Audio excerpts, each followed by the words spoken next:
Hi there, everyone. This is Darren from SimNation.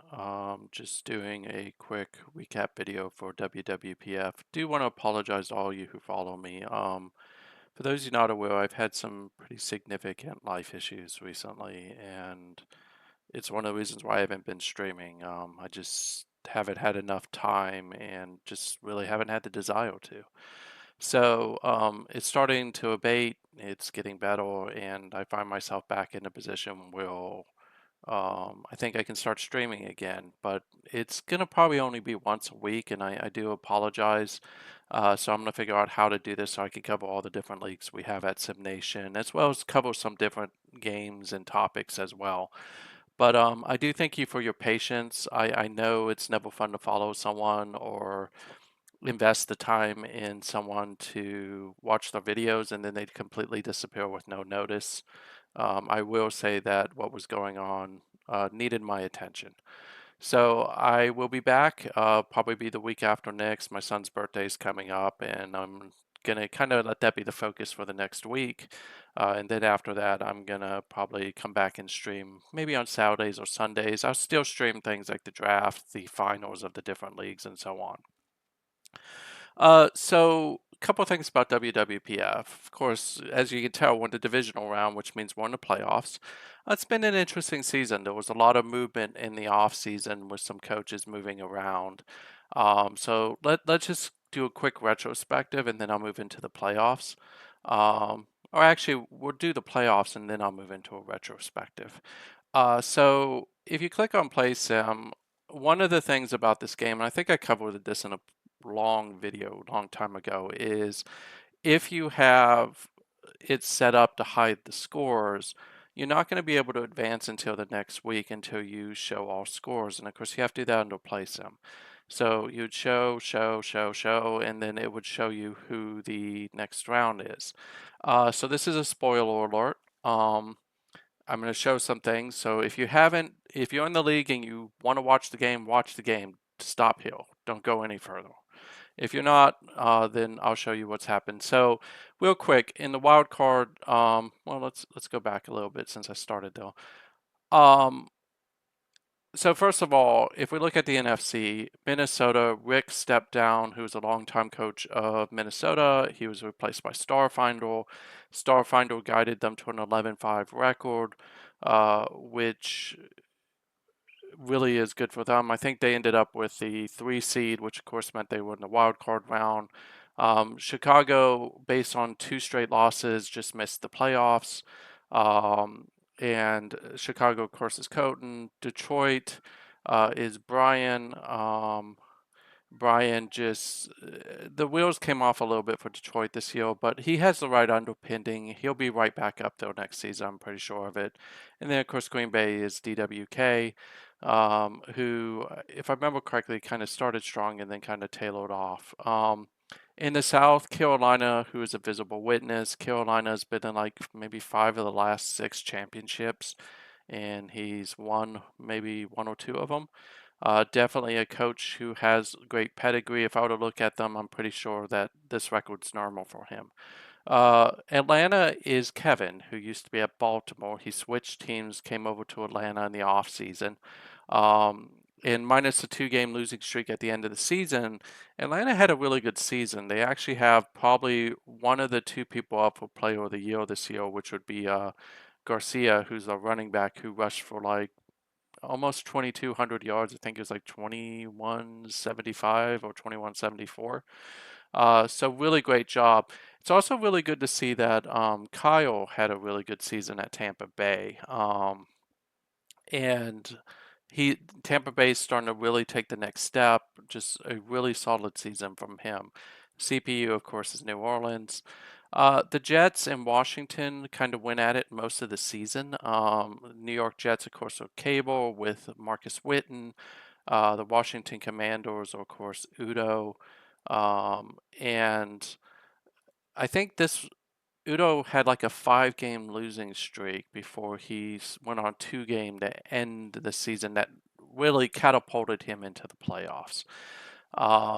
But Really good season from Udo. The Giants, Witten for the most part had a good season this year, but I think you also kind of saw a little bit more defense come out of the Giants than normal. And of course, that helped drive both of those teams into the playoffs. Templar just missed with the Cowboys. I could make a lot of puns about Germany, but I'm not going to. Templar is, of course, one of the better coaches. It's great to see the NFC East being competitive. Philadelphia right now, I think, is on CPU. Justin's taking a break from this. So the West was kind of a mess. Don had a pretty bad year after a really good year last year or so with Arizona. LA, if I remember correctly, is Barry. They have a phenomenal quarterback called Goldman, who's one of the top three passers in the league. I think he was the top passer on QB rating with like a 143, which is pretty amazing in the pro game. San Francisco, always hard to see when San Francisco just misses. This is, of course, Stewart. Uh, he had some ups and down this season, but I think San Francisco is going to start stabilizing over the next season or two. It's just the main challenge is the West has some really good coaches in it, and that one of the top ones being, of course, Seattle with Spoof. Spoof has come into the league and is kind of like Invisible Witness at Carolina. Well, he's always in contention in the playoffs. He's always in contention for the title, and he just does a really good job. And we'll talk about a little bit more about Carolina versus Seattle in a second. On this side, Pittsburgh won the AFC North. The one loss was to Oakland, which you'll see something playing out there this week in the conference championships. Baltimore, of course, had a good season despite not having Kevin. A lot of this is tied to Kevin having been there for so long that they were able to do. They'll kind of drop off after that. Bio, Eagle, and Cleveland were right there to potentially snag a playoff spot. So Bio continues to make the right decisions. He's doing a great job there, and I do expect to see Cleveland kind of come up above Baltimore starting maybe next season, the season after. By the way, Baltimore is a free team, so is Cincinnati. Cincinnati had a really good season. They've drafted well. The CPU managed them well, but I'm pretty confident if there was a human coach, though, that they may have had a chance at the playoffs too. Welcome to the AFC South, which most seasons it's an 8-8 record that will get you into the playoffs, or it is a losing record some years. But this year, take nothing away from Tennessee and Bama. Uh, Bama had a really good season with Tennessee. If I remember correctly, I think he knocked off like Oakland and he knocked off one of the powers in the NFC East. So really good season. Indianapolis, just kind of missed out on it. I'm trying to remember if I think Indianapolis is not Rick anymore because I think Rick is away. Uh, Houston, of course, is JP. Pretty good season from him. Jacksonville, of course, is on CPU. So there are a couple teams here that if you're interested in the league, you could come in and play here. The East is always New England versus New York. Didn't change this year. Those two kind of went back and forth, if I remember correctly. Um, it really was the Jets ending the season on a two-game losing streak. Both of those actually being New England. That was a weird scheduling glitch.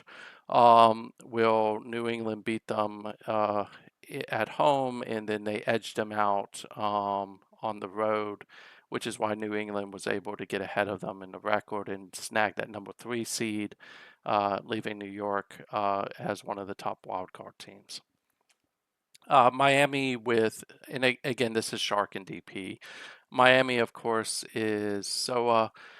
Soa had a pretty good season with Miami. 8-8 is nothing to scoff at, and it may be the beginning of hopefully seeing all that talent on Miami translate into some wins. Nothing really changed out west from who wins the West. It was Peter with Oakland again. 4 losses is a lot for Peter, by the way. That's just not normal. I mean, he lost Tennessee. He had a 3-game losing streak, and then he bounced back by winning, I think, like 6 in a row. If you count the playoffs, maybe 7. Well, his losses were to Barry at LA, Don at Arizona, and then Spoof at Seattle. So he basically lost three of the four games he played against the NFC West. His only win coming against Stewart in San Francisco. Kansas City is a human coach again, which is great to see. Kansas City has a uh, long history in this league of being really, really good. I believe this is failed reality, if I remember correctly. So great first season from him. He got into the playoffs off that. San Diego is Joe Dorman. A great season from him as well. 8-8. San Diego has a lot of talent. Prince, a little bit of a down year for Prince, but that's kind of the way you look at it. Now into the playoffs. Uh, as you can see in the first round, Minnesota, Washington met up, and Starfinder downed Udo, ending his season, but still a great year for Washington.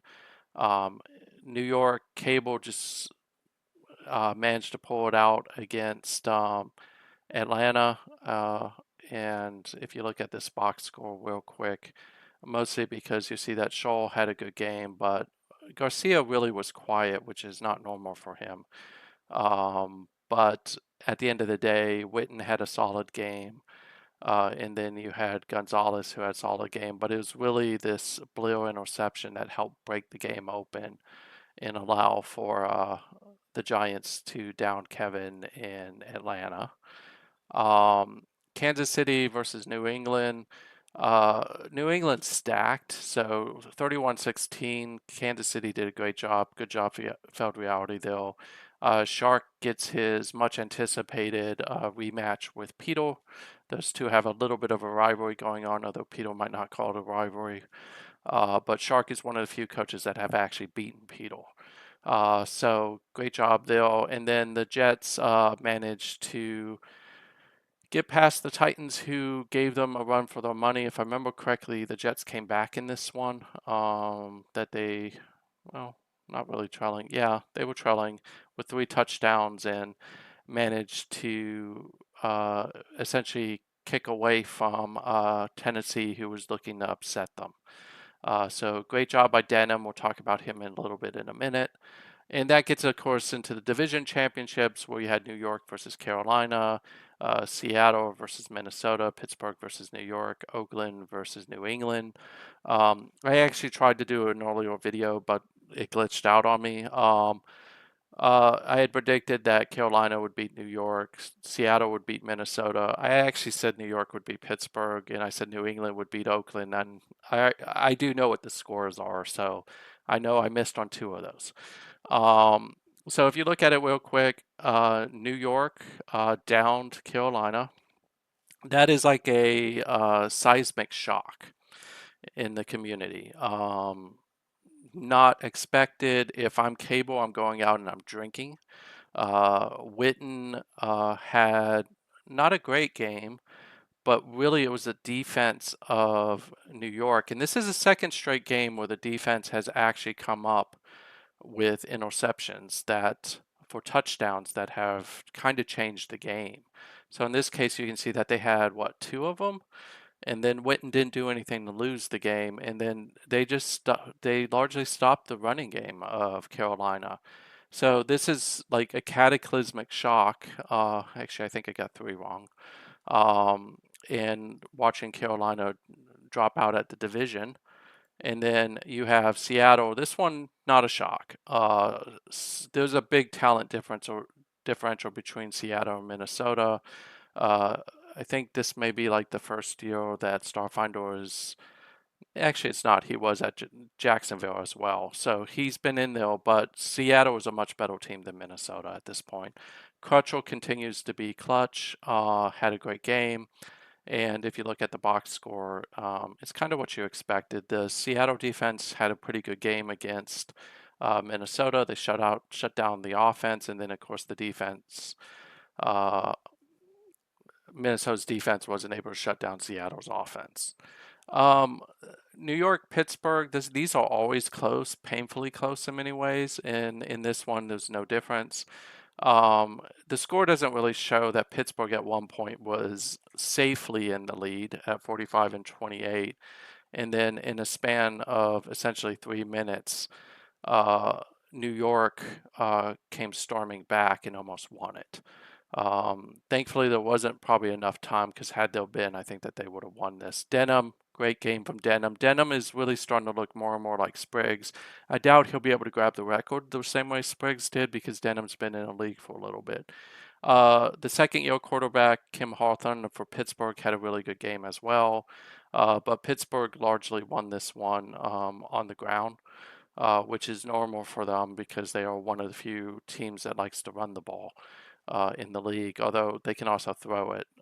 Be interesting to see with Pittsburgh whether Pierce comes back at quarterback for Oakland or do they just keep playing Hawthorne. And I kind of gave away the next game, I think.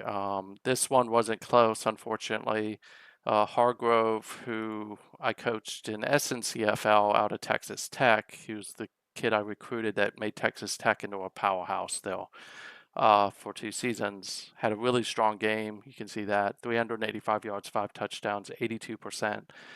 Ferguson didn't have a bad game. It's just, I think the difference here was the rushing game, which is something that Shark relies on with New England, was largely shut down, and Peter will move to the conference final. And as you can see, I can now see that, where it'll be shockingly New York versus Seattle and Oakland versus Pittsburgh. Just quick predictions here. Hmm, when you knock off Carolina, you have to be considered. I do think Spoof's going to win this. Spoof's playing pretty well, but yeah, I'm gonna go with Seattle. No offense to Cable. I think Cable's having a really, really great season. Oakland should down Pittsburgh. They beat them in the regular season. I don't see that changing here, which means our Super Bowl likely will be Seattle versus Oakland, which I think could have been last year's Super Bowl too. I'm sorry, it would have been Carolina and Oakland. This is probably like 2, 3 seasons ago. I'm just gonna look that up real quick, so bear with me. Um, let's see here. So that's why we're on a different version. Yeah, so last year was Oakland versus Carolina. It sets up the matchup from 2 seasons ago where Seattle versus Oakland, and Seattle, of course, won that. I think Spoof may have been in his first year with that one. And then, of course, before that, that was Carolina, and who just won like 3 or 4 in a row to make it to the playoffs, to the finals. They lost to Pittsburgh in the first year, beat Pittsburgh in the second, and then lost to Oakland, I think, the year after that. And then, of course, Seattle came in. So if we look at the league leaders real quick, I just want to go through this because they're two pretty standout people. I know I'm going to get people going to disagree with me, and that's fine. Really, I think for player of the year, it's Gregory Crutchell, the quarterback out of Seattle. He's had a really good season. You can make an argument for Daniel Denham uh, as well. Norris Goodman, I mentioned him earlier. He's had a really strong season. Antonio Newman from the Browns is someone just to call out real quick. But as you can see, Crutchell led in passing yards, passing touchdowns, albeit by 1 and 2 in this case. And then this is what I was mentioning earlier, which is Goldman had a really good season, winning by 4, and then again, same top 3. Rushing, to me, the other person is Jeremy Garcia. He rushed for over 2,100 yards. Don't think that that is a record. And I'm going to check that real quick just to make sure, because I have been wrong. Yeah, it's not. He missed the record by maybe like 40 yards. But you can see Lee's had a good season out of Buffalo. Lackey is up there, and then Ford. And then in rushing touchdowns again, Jeremy Garcia with 25.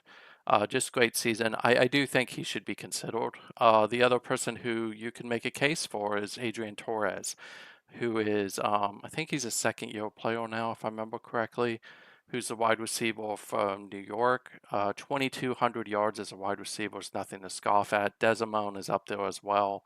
What makes it even more pronounced, of course, is you also have C.J. Kelly, who had 1,700 yards, which just shows how dominant of a passing attack DP has.